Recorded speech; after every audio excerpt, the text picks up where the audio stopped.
बिस्मिल्लाहिर्रहमानिर्रहीम। एक दफा का जिक्र है कि हजरत शाह शम्स तबरेज रहमतुल्लाह अलैह जुमा का खुतबा पढ़ा रहे थे तो मौलाना जलालुद्दीन रूमी रहमतुल्लाह अलैह ने खड़े होकर दरियाफ्त किया, हजरत आप रहमतुल्लाह अलैह ने अपने वाज में बेशुमार बातें हमें कुरान मजीद के हवालाजात से बताई। हम अब ये समझना चाहते हैं कि इसमें आजम क्या चीज होती है।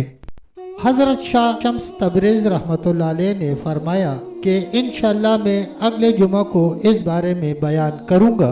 चुनांचे हस्ब वादा हजरत शाह शम्स तबरेज रहमतुल्लाह अलैह ने अगले जुमा इसमें आजम के बारे में वाज फरमाते हुए फरमाया कि इसमें आजम का लफ्ज़ सबसे पहले कससल कुरान में चाहे बाबल में इस्तेमाल हुआ है।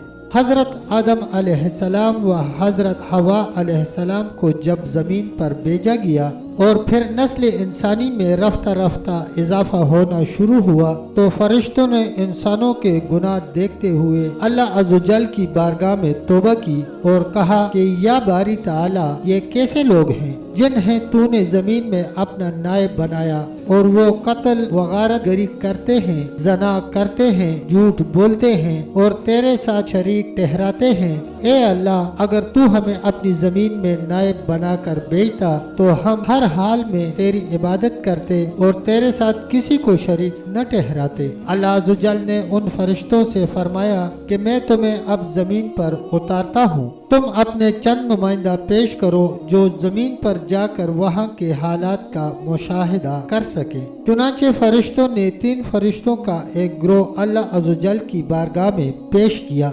जिन्हें जमीन पर भेजा जाना था। जब ये 3 फरिश्ते अल्लाह अज़्ज़वजल की बारगाह में पेश हुए तो एक फरिश्ते ने आजिज़ी का अजहार किया, जिसके बाद 2 फरिश्ते जिनके नाम हारूत और मारूत मनकूल हैं उन्हें अल्लाह अज़्ज़वजल ने इसमें आजम सिखाकर उनमें नफसानी ख्वाहिशात पैदा फरमाकर मुल्क बाबल में उतार दिया। हारूत और मारूत बाबल में बादशाह के महल के नजदीक एक उजड़े हुए महल में उतारे गए। ये उजाड़ महल आसेब ज़दा मशहूर था और उससे बेशुमार वाक़यात मंसूब थे। हारूत और मारूत जो कि इंसानी शक्ल में उतारे गए थे, उन्होंने अपना क़याम उसी उजाड़ महल में किया। हारूत और मारूत सारा दिन शहर में घूमते रहते और रात उस महल में आकर क़याम पजीर हो जाते। हारूत और मारूत को इंसानी जिंदगी निहायत अजीब लगी कि सुबह होते ही हर शख्स अपने पेट की खातर भाग दौड़ शुरू कर देता है। हारूत और मारूत जिस वक़्त बाबल में उतरे उस वक़्त बाबल पर शद्दाद खानदान की हुकूमत थी। बादशाह बुत परस्त था और उसकी बेशुमार बीवियां थीं। बादशाह की अव्वल बीवी से एक हसीन व जमील बेटी थी जिसके अलावा बादशाह की और कोई औलाद न थी। शहजादी का नाम बतरूका था जो अक्सर व बेशतर बीमार रहती थी। एक रोज शहजादी बतरूका महल में सही सलामत सोई हुई थी कि हस्ब मामूल सुबह के वक़्त कनीज़ें उसे उठाने के लिए आई। जब उन्होंने बतरूका के कमरे का दरवाज़ा खटखटाया तो उसने दरवाज़ा न खोला। उन कनीज़ों ने बादशाह को इत्तला दी कि शहजादी अपने कमरे का दरवाज़ा नहीं खोल रही। बादशाह ने अपने वज़रा के मशवरा से शहजादी के कमरे का दरवाज़ा तोड़ने का हुक्म दे दिया। जब कमरे का दरवाज़ा तोड़ा गया तो बादशाह और दीगर असहाब के हमरा बड़े माबद की कहना शमरती भी शहजादी बतरूका के कमरे में दाखिल हुई। जब ये लोग शहजादी के बिस्तर पर पहुँचे तो देखा कि शहजादी की आंखें खुली हैं और उसके दिल की धड़कनें रुक चुकी हैं। शहजादी का जिस्म गर्म था और मुर्दा इंसान की तरह सख्त नहीं था। बादशाह और असहाब ने रोना शुरू कर दिया। जब ये खबर शहर में फैली तो बेशुमार तबीब शाही महल में इकट्ठे हो गए, मगर कोई भी शहजादी की बीमारी को समझ न पाया।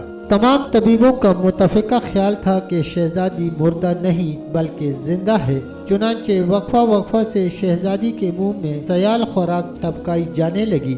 जब काफी दिन गुजरने के बाद शहजादी की हालत में कुछ बेहतरी न आई तो बादशाह ने दुनिया के कोने कोने में अपने हरकारे दौड़ा दिए। जो दुनिया के बेहतरीन हुक्मा को लेकर बादशाह के पास आन पहुँचे। ये तमाम भी शहजादी के मर्ज को समझने से कासिर रहे और उन्होंने इस बात का भी खदशा जाहिर किया कि अगर शहजादी की ये कैफियत खत्म न हुई तो वो 40 रोज बाद मर भी सकती है। बादशाह ने शहर में मनादी करवा दी कि जो कोई शहजादी का इलाज करेगा वो उसे इनाम व इकराम से नवाज देगा। बादशाह का ये ऐलान हारूत और मारूत ने भी सुना।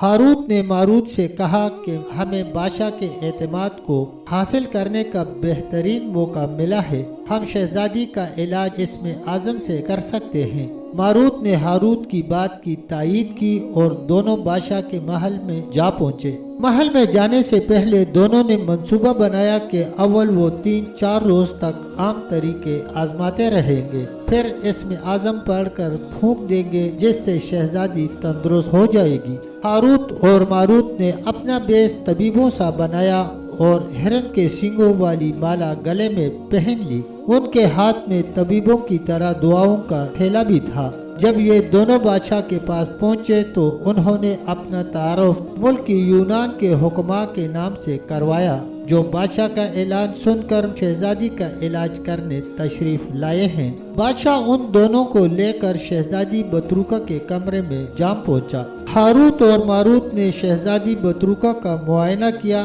और बादशाह से कहा कि इसमें कोई शक नहीं कि शहजादी सख्ता में है। शहजादी को सख्ता क्यों हुआ, इसके लिए हमें हाजिरात का अमल करना होगा। बादशाह ने उन्हें इलाज करने की इजाजत दी तो दोनों ने बादशाह को अमल हाजिरात से मुताल्लिक कुछ चीजें लिखकर दे दी जो उन्हें मुहैया कर दी गईं। जब तमाम चीजें हारूत और मारूत को मुहैया कर दी गईं तो उन्होंने महल के एक अंधेरे कमरे का इंतखाब किया जहां एक बड़ी मेज पर गोल शीशा नस्ब था। हारूत और मारूत ने उस कमरे की तमाम मशअले बुझा दी और कमरे में ऊद व अंबर की दोनी देकर कमरे को खुशबूदार बना दिया। तब तक दोस्तों इतना ही, इंशाल्लाह बकिया हिस्से के लिए अगली वीडियो तक, तब तक के लिए अल्लाह हाफिज, अल्लाह निगहबान।